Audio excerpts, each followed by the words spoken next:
Ever feel like you're living next to your family instead of with them?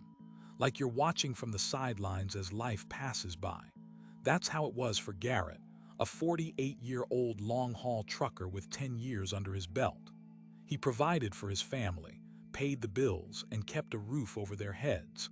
But somewhere along the road, he'd become a stranger in his own home. Garrett's world was the cab of his truck, the endless highway, the hum of the engine.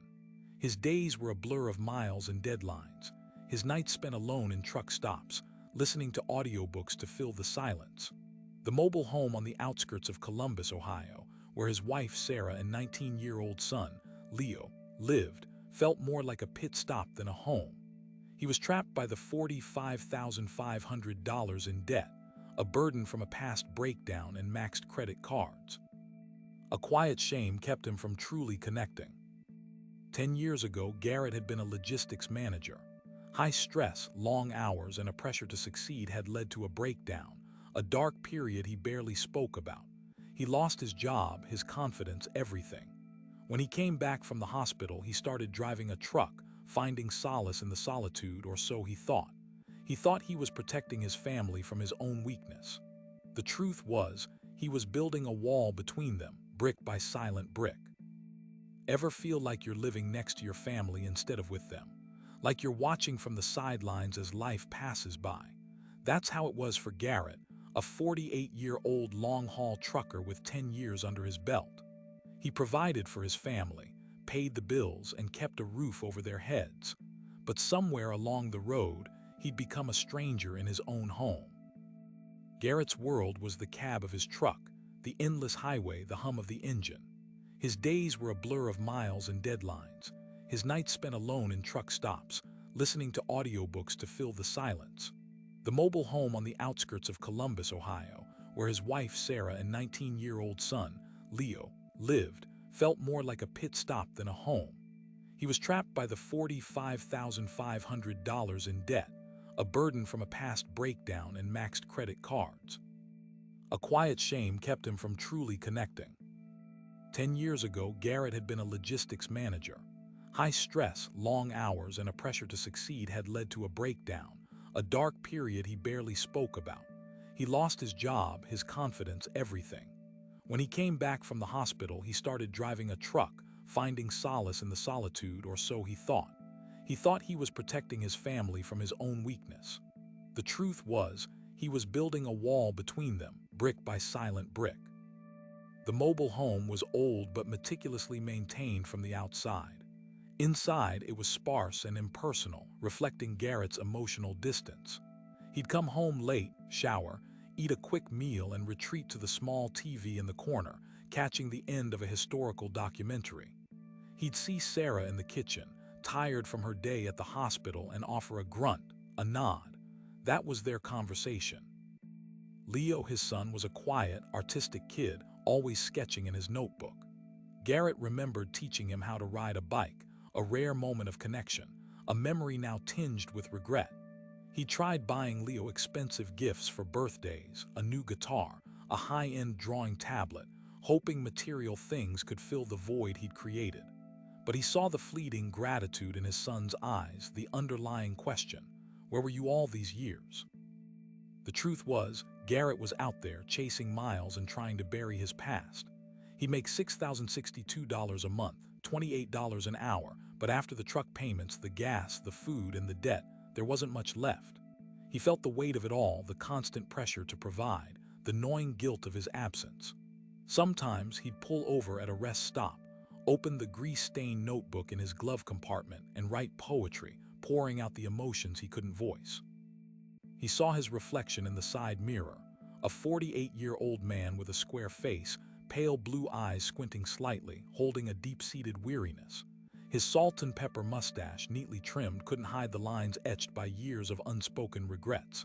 He was a ghost in his own life, driving toward a future he didn't know how to face.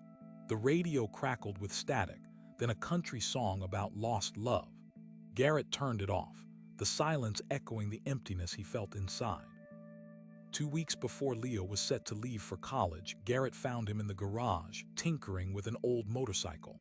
The fluorescent light hummed overhead, casting long shadows. He was trying to fix a tail light. "Need a hand?" Garrett asked, his voice a low, gravelly baritone. Leo looked up, his expression unreadable. "Dad, were you ever proud of me? I've been trying to remember you saying it, and I can't." The question hung in the air, a silent judgment, a decade of unspoken words finally breaking free. "Ian, where were you all these years?" The truth was, Garrett was out there chasing miles and trying to bury his past. He'd make $6,062 a month, $28 an hour, but after the truck payments, the gas, the food, and the debt, there wasn't much left. He felt the weight of it all, the constant pressure to provide, the gnawing guilt of his absence.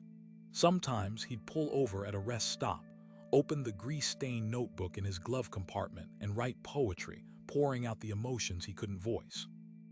He saw his reflection in the side mirror, a 48-year-old man with a square face, pale blue eyes squinting slightly, holding a deep-seated weariness. His salt and pepper mustache, neatly trimmed, couldn't hide the lines etched by years of unspoken regrets. He was a ghost in his own life, driving toward a future he didn't know how to face. The radio crackled with static, then a country song about lost love. Garrett turned it off, the silence echoing the emptiness he felt inside. 2 weeks before Leo was set to leave for college, Garrett found him in the garage, tinkering with an old motorcycle. The fluorescent light hummed overhead, casting long shadows. He was trying to fix a tail light. "Need a hand?" Garrett asked, his voice a low, gravelly baritone. Leo looked up, his expression unreadable. "Dad, were you ever proud of me? I've been trying to remember you saying it, and I can't." The question hung in the air, a silent judgment, a decade of unspoken words finally breaking free. That question replayed in his mind as he started his usual day. 4:00 a.m., the jarring buzz of the alarm. He was already in the truck's cab, parked at a dusty truck stop outside Columbus, Ohio. 4:30 a.m., the pre-trip inspection, a ritual he performed almost blindly, checking the tires, the lights, the brakes. The air was cold, biting at his exposed skin. He ran a calloused hand over the metal, feeling the familiar rumble of the engine as it started up. 5:00 a.m. He pulled onto the highway, the endless stretch of asphalt stretching before him. All day long, mile after mile blurred into one, punctuated only by the occasional truck stop meal and the steady drone of the engine. He listened to audiobooks, stories of courage and resilience, tales of ordinary people overcoming extraordinary odds. He imagined himself as one of those characters, finally breaking free from the chains of his past. At 4:00 p.m., he'd park, another day's work done. He thought of Sarah and Leo back in their mobile home. A small, rented lot on the outskirts of Columbus. It was old, but meticulously maintained on the outside, sparse and impersonal on the inside. 6:00 p.m. He ate dinner alone at a greasy spoon diner, the fluorescent lights buzzing overhead. He ordered a burger and fries, mechanically chewing, his mind elsewhere. He thought of Leo leaving, of the empty space he'd leave behind. He remembered teaching Leo how to ride a bike, the pride he'd felt as his son wobbled down the sidewalk. Had he ever told him? Had he ever said the words out loud? 7:00 p.m. A quick call home, Sarah's voice strained, Leo's barely audible in the background. He mostly listened, offering only a few grunts in response.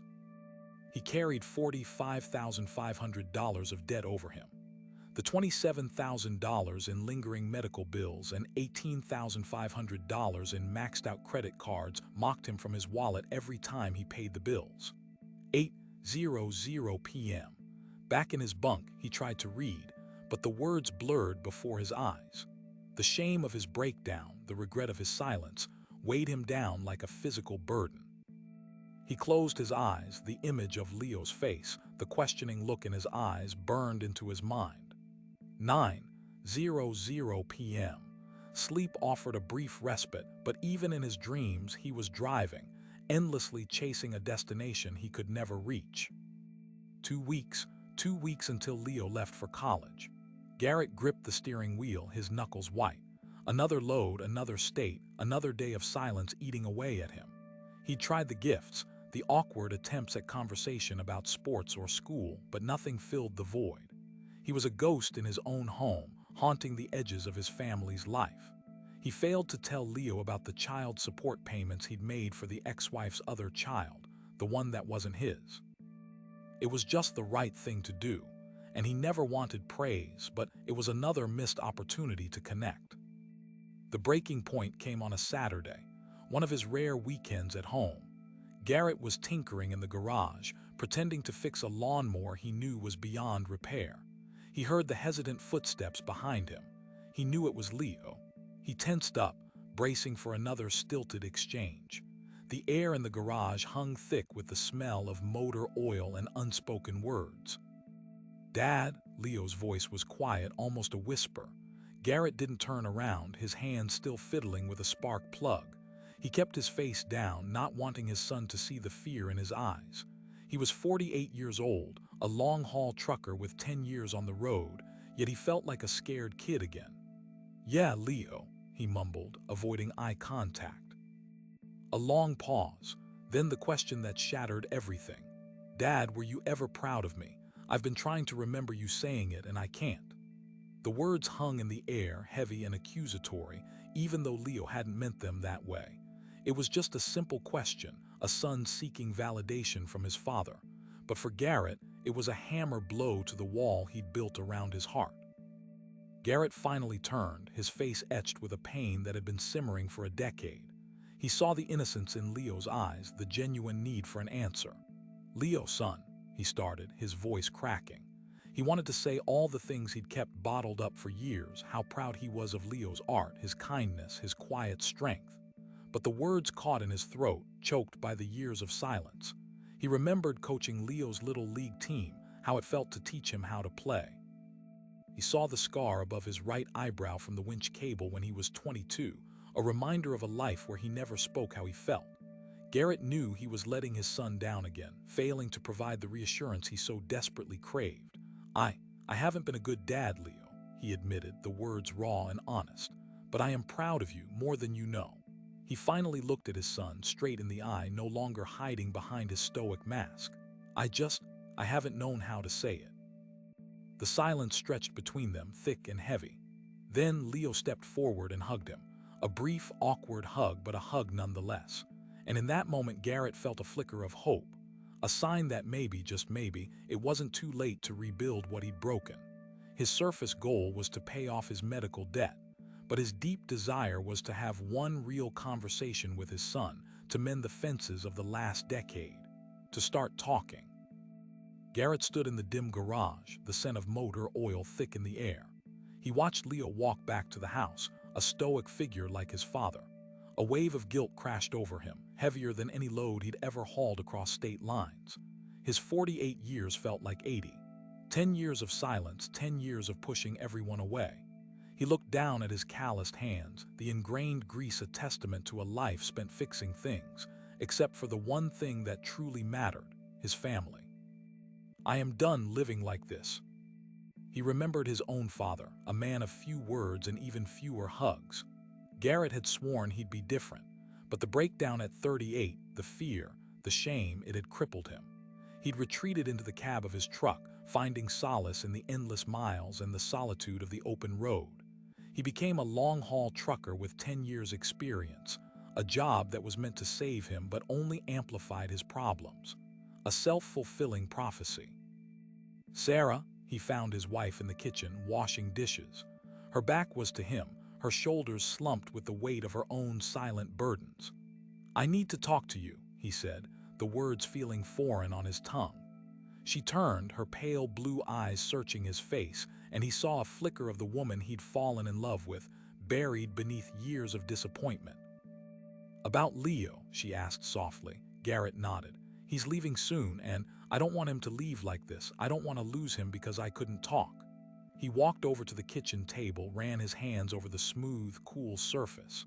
"I've been carrying this thing inside me for too long. The medical bills, the debt, the other stuff. I haven't been fair to you or him." He sat down heavily. "I've been thinking maybe I sell the truck," Garrett mumbled, avoiding her eyes. He could almost feel her surprise, her carefully measured hope. It would be a monumental change. With his income at $6,062 a month and $45,500 in debt, the truck was his life support. That sum included $27,000 in medical bills and $18,500 in maxed-out credit cards. Then he remembered the poetry, those grease-stained poems he wrote in secret, a hidden longing for a different life. "I want to be here, Sarah, really here. Maybe we can find something new together." He looked up, finally meeting her gaze, and saw the glimmer of a smile. It wasn't a promise, but it was a start. It was a sign that maybe, just maybe, the door wasn't completely closed. It was a start to him being proud of his son and being around to say it. He had spent too long silent on the sidelines. The decision hung in the air, heavy as a loaded trailer. Selling the truck. It was the only real option Garrett could see, a way to physically sever the ties that bound him to the road and kept him from his family. $45,500 is a lot to overcome, but that's nothing compared to what I could have lost. He could almost hear his father's voice in his head, the factory worker who valued hard work above all else, scoffing at the idea of giving up such a steady job. But Garrett, at 48, with a decade of long-haul trucking under his belt, knew that hard work wasn't everything, not if it came at the cost of everything else. He remembered Leo, small enough to sit on his lap, marveling at the model train sets they used to build together before the breakdown, before the silence. Where had that joy gone? He needed to find his way back. This long-haul trucker with 10 years' experience had his heart tugged on, and now his life was to change. "Where would we even start?" Sarah asked, her voice laced with caution. "The debt." Garrett knew she was thinking of the $27,000 in medical bills, the $18,500 in maxed-out credit cards. He took a deep breath, the air thick with the scent of old furniture and unspoken fears. "I've been looking at local trucking companies. Shorter routes, home every night. It won't be the same pay, but we can make it work." He also had to give the company owner a call and see if he would release some of the cash value of the truck to him. This would give him a good head start. He pulled out his grease-stained notebook, the one where he scribbled poetry in secret, a world away from diesel engines and highway maps. Inside, tucked between verses about sunsets and loneliness, were rough calculations, budgets, plans. "I've got some ideas," he said, his voice gaining strength. "We can cut back, sell some things, maybe even rent out the garage." He knew that small, rented lot on the outskirts of Columbus, Ohio, wasn't much, but it was home and it was worth fighting for. The next morning, Garrett found Leo in the garage, surrounded by cardboard boxes overflowing with college gear. "Hey, Dad," Leo said without looking up. Garrett hesitated, his heart pounding. This was it. The moment he'd been dreading, the moment he had to break through the wall he'd built. "Leo," he started, his voice gravelly. "About what you asked last night. About being proud." He stepped closer, his calloused hands reaching out, then pulling back. I haven't been the best at saying it, but I am, more than you know." He paused, the words catching in his throat. "Remember that baseball game, the one where you hit the game-winning home run?" Leo nodded, a small smile playing on his lips. "I've never been prouder of you." The memory was vivid, a snapshot of a time before the silence, before the shame. It was a reminder of the father he used to be, the father he wanted to be again. It was the moment when Garrett knew for sure that he needed to change, that he was able to change, and that he was starting now. "Selling the truck, taking a local job to be at home, he can't be serious, right?" Leo said, eyes widening. "He's making a change to be here. He's trying to be proud. Can you hear him, son?" Sarah asked. Garrett continued, "I may not always say it, but I'm here. I'm here now for you. More of me than you've seen for a long time. I hope you can see that." Garrett looked at his son, really looked at him, for the first time in what felt like forever. Leo, almost a man on the precipice of a life Garrett had barely witnessed. His own heart thudded, heavy with regret, with the echo of missed opportunities. 48 years old and just now realizing how much time he'd spent watching life happen from the sidelines, his mouth stitched shut by fear. He knew words weren't enough. A decade of silence couldn't be erased with a few heartfelt sentences. Actions would have to follow, a complete overhaul of the life he'd built on loneliness and quiet desperation. The long hauls, the endless miles of asphalt blurring beneath his 18-wheeler, had become his refuge. Now they were his prison. "I am going to make a change, Leo," Garrett said, his voice still rough but with a new resolve. "I'm going to talk to my boss at the depot. I want to switch to local routes, home every night." He saw the surprise flicker in Leo's eyes, a hesitant spark of hope. Sarah, standing behind Leo, looked stunned, her face a mixture of disbelief and guarded optimism. The $6,062 a month as a trucker was a godsend. But he knew his debt from the past breakdown wouldn't matter if his family fell apart again. The thought of giving up the open road terrified him. It was familiar, predictable, his comfort zone. But the alternative, watching his son drive away, possibly forever, was far more terrifying. He remembered teaching Leo to ride his bike, the boy's face alight with joy, the feeling of his small hand gripping his. That memory was a beacon, guiding him forward. He had missed so many moments like that, swallowed by the silence. "It won't be easy," Garrett continued, his gaze locking with Leo's. "It'll mean less money, we'll have to cut back, but being here, being present, that's more important. I want to be here for you, Leo, for real." He glanced at Sarah, her expression softening. The road ahead was unknown, and the journey wouldn't be easy, but Garrett had broken the wall of silence. For the first time in a long time, he could feel a spark of hope. The man wanted to reconnect. The next steps would be painful, but his course was set. Garrett wrestled with his decision for a week. Each mile felt like a betrayal of his past, of the man he thought he had to be.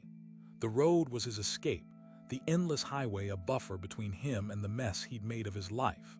Now he was choosing to face it, to confront the wreckage he'd left behind. Every truck stop coffee tasted like regret. Every audiobook reminded him of the countless hours he'd spent lost in stories, avoiding his own.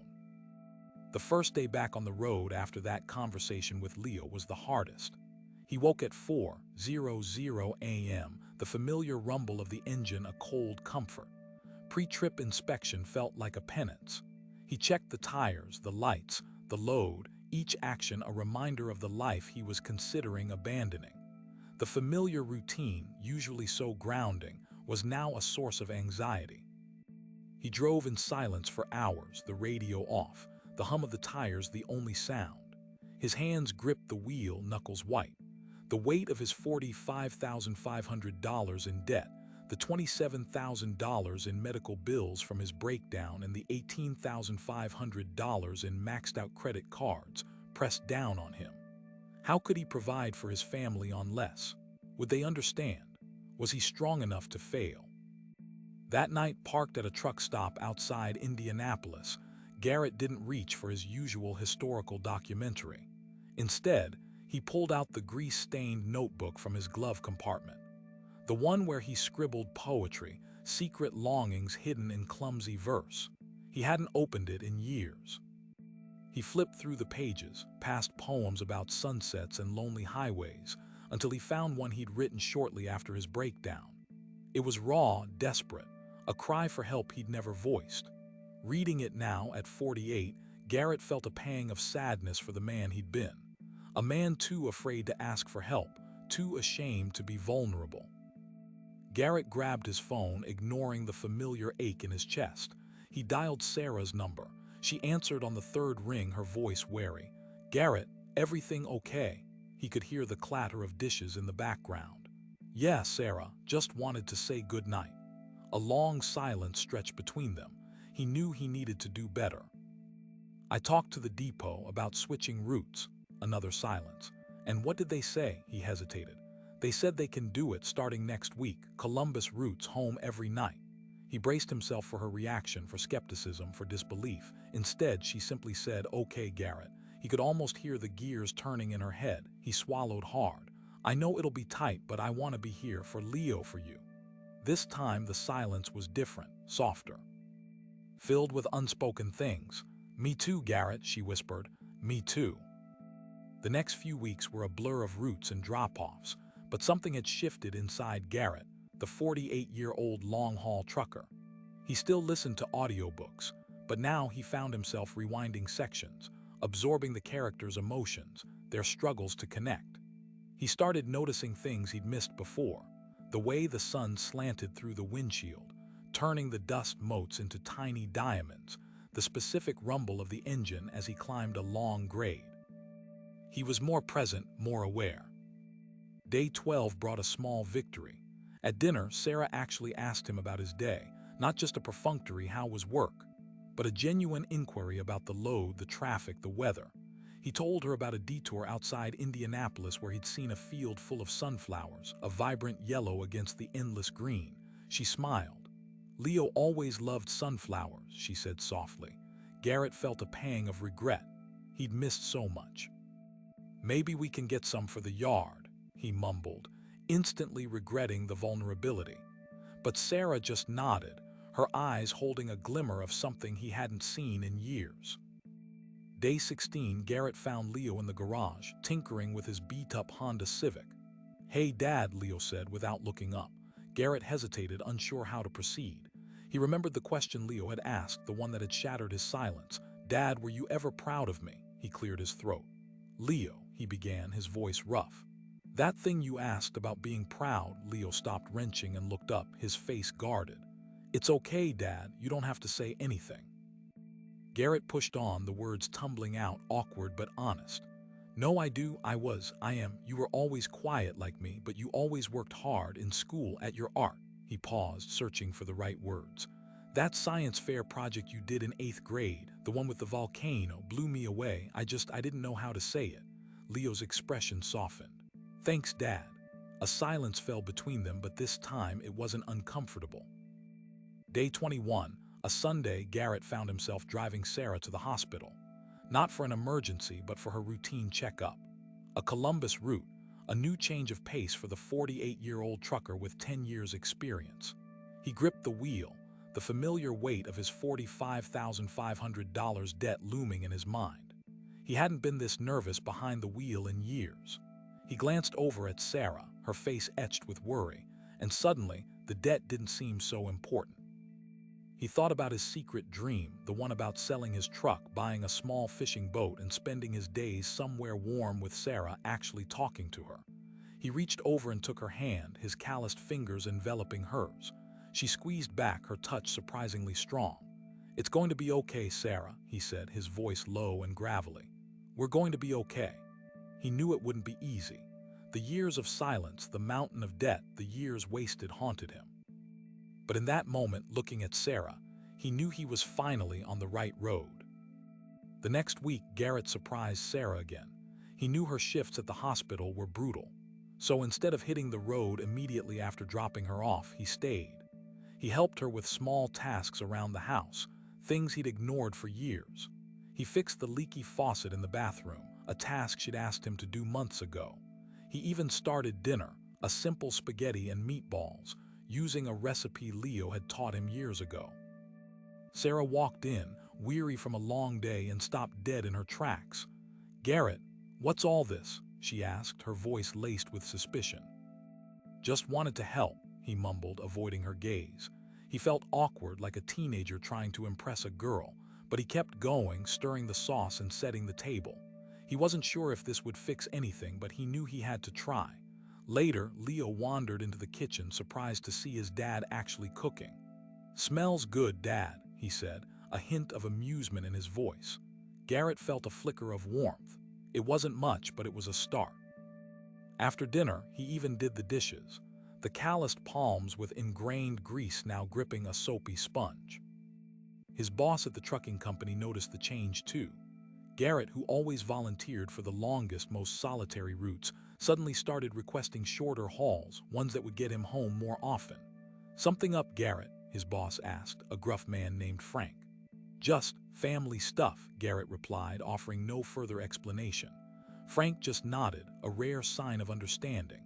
Back in the cab, Garrett found himself listening to fewer audiobooks, preferring the silence instead. He started using his breaks to call Sarah, just to check in, to ask about her day. The conversations were short, sometimes awkward, but they were conversations nonetheless. One evening, as he was packing for a run to Kansas City, Leo walked into his room. "Hey, Dad, can I ask you something?" Garrett braced himself. "Sure, son." Leo hesitated, then spoke. You seem different in a good way. What happened? Garrett sighed, running a hand through his thinning hair. I realized I messed up, Leo. I let a lot of years slip by. I don't want to lose you before you even leave. Leo nodded slowly, his gaze steady. It's not too late, Dad. Garrett looked at his son, really looked at him, and saw a flicker of hope in his eyes. Maybe, just maybe, it wasn't. The $27,000 in lingering medical bills and the $18,500 in maxed-out credit cards felt like a burden he could bear. He had a new motivation now. The Kansas City run was different. Usually, Garrett would be laser-focused on the road, a machine grinding out miles. This time his mind wandered. He thought about Leo's question, were you ever proud of me? He remembered Leo's little league games, the way his face lit up when he hit a double. He remembered teaching him to ride a bike, the scraped knees and triumphant grin. Why hadn't he told him? The shame of his breakdown had cast such a long shadow, he'd forgotten to celebrate the good things. Instead of burying himself in an audiobook during his mandatory rest stops, Garrett pulled out the grease-stained notebook from his glove compartment. He hadn't written in it for years, not since before the breakdown. It was filled with half-finished poems, observations from the road, fragments of a life he'd left behind. He flipped through the pages, a ghost of a smile touching his lips. He remembered a time when he wasn't just a driver, a time when he saw beauty in the world, even in the mundane. He picked up a pen and started to write. Not poetry, not this time. He wrote a letter to Leo, pouring out all the things he'd never said. He wrote about the fear that had consumed him, the feeling of being a failure. He wrote about how proud he was of Leo's art, his quiet strength, his kind heart. He didn't sugarcoat anything, he just told the truth, the raw, unfiltered truth. He wrote until his hand cramped, until the truck stop lights blurred through the windshield. Back in Columbus, Garrett started spending his weekends differently. Instead of disappearing into the garage, he started joining Sarah on her errands. He went to the grocery store, helped her carry the bags. He even went to a department store, something he hadn't done in years, and actually offered his opinion on a new dress she was considering. Small things, but significant. Sarah, 47, a hospital administrator, seemed surprised, almost wary at first. But slowly, he saw a softening in her eyes, a flicker of the warmth he thought was long gone. One Saturday, Leo found Garrett tinkering with his old model train set in the basement, a hobby he'd abandoned when Leo was little. Remember this, Dad? Leo asked, picking up a miniature train car. Garrett nodded, a wave of nostalgia washing over him. Yeah, used to spend hours down here. Maybe we could work on it together sometime, Leo suggested, almost shyly. Garrett looked at his son, at the hope in his eyes, and felt a lump form in his throat. I'd like that, Leo. I'd really like that. He still had a long way to go. The $45,500 of debt loomed large, a constant reminder of his past failures. But now he had something to fight for, something more important than money. He had a family, a son who was willing to give him another chance, a wife who might just be willing to forgive him. And he, Garrett, the 48-year-old long-haul trucker with 10 years of experience and a heart full of regrets, was finally ready to become the man they deserved. The man he wanted to be. He knew this wasn't going to be easy, but as he started the engine of his rig for another run, he felt something he hadn't felt in a long time: hope. And that, he realized, was worth more than all the money in the world. The following weeks blurred into a montage of small victories. Garrett, 48, still drove his long-haul truck, still spent long hours on the road, but now things were different. The calls home were longer, more frequent. He listened more than he talked, really listened, absorbing the details of Sarah's day at the hospital, Leo's anxieties about leaving for college. He even started asking questions, showing a genuine interest he hadn't displayed in years. At work, his newfound engagement didn't go unnoticed. He offered solutions in meetings, shared his experience with younger drivers, even volunteered for extra routes when others were struggling. His boss, a gruff man named Frank, pulled him aside one afternoon. "Garrett," Frank said, his voice surprisingly gentle, "I've been watching you. You're like a different guy. You got that fire back in your belly." Frank paused, then added, "I'm thinking about putting you in charge of driver training." What do you say, Garrett, a long-haul trucker with 10 years' experience, was stunned. I don't know what to say, Frank. That'd be a big responsibility. Frank clapped him on the shoulder.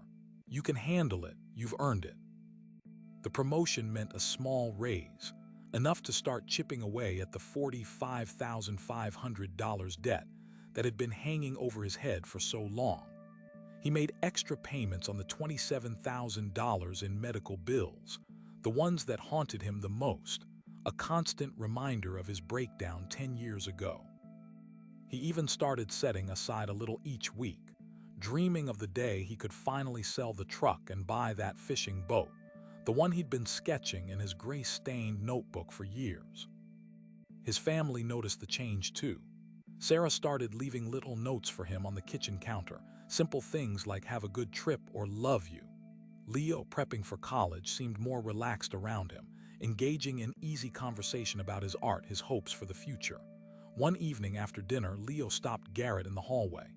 "Hey, Dad," he said, a hint of pride in his voice.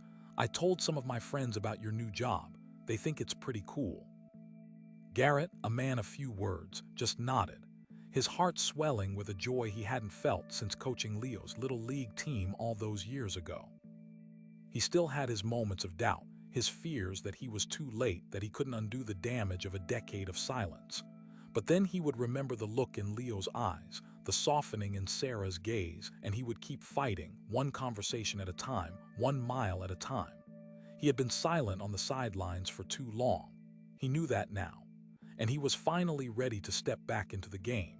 He was becoming the man they deserved. Month 3, day 87. The bank statement arrived while Garrett was out on a run to Kansas City. Sarah opened it, something she rarely did anymore. She scanned the numbers, her eyes widening as she reached the bottom line. She grabbed her phone, a mix of disbelief and excitement bubbling inside her. "Garrett," she said when he answered, her voice trembling slightly. "You won't believe this. We did it. We paid off the medical bills." Garrett, 48, gripped the steering wheel of his rig, a wave of emotion washing over him. He pulled over to the side of the highway, the rumble of passing trucks fading into the background. Years of shame, of feeling like a burden, seemed to lift from his shoulders. He remembered the nights he spent staring at those bills, the constant anxiety gnawing at him, a reminder of his breakdown a decade ago. "Are you sure, Sarah?" he asked, his voice thick with emotion. "Double-checked it," she replied, "zero balance." "You did it, Garrett." He closed his eyes for a moment, a single tear tracing a path through the leathery skin around his eye. He thought of his father, a factory worker who valued hard work above all else. He imagined the pride he would have felt. "Thank you, Sarah," he managed to say, his voice cracking. "Thank you for believing in me." He knew this was more than just paying off a debt. It was a step towards healing, a testament to his resilience. Later that night, back at the truck stop, Garrett called Leo. "Hey, son," he said, trying to keep his voice steady. "Your mom told you about the bills," Leo chuckled. "Yeah, she did. Pretty awesome, Dad. I'm proud of you." The words hit Garrett like a punch to the gut, but in a good way. This was the validation he craved, the affirmation he had been missing for so long. "Thanks, Leo," he said, a genuine smile spreading across his face. "Means a lot coming from you." He paused, then added, "Hey, maybe we can celebrate when I get back. Go out for some pizza, your treat." Leo laughed again. "Sounds good, Dad, I'm in." As Garrett crawled back into the cab of his truck, he felt a sense of peace he hadn't experienced in years. He still had a long way to go. The $18,500 in credit card debt still loomed. The fishing boat was still a distant dream. But he had proven to himself and to his family that he was capable of change, of growth. He had started to dismantle the wall he built around himself, brick by brick, conversation by conversation.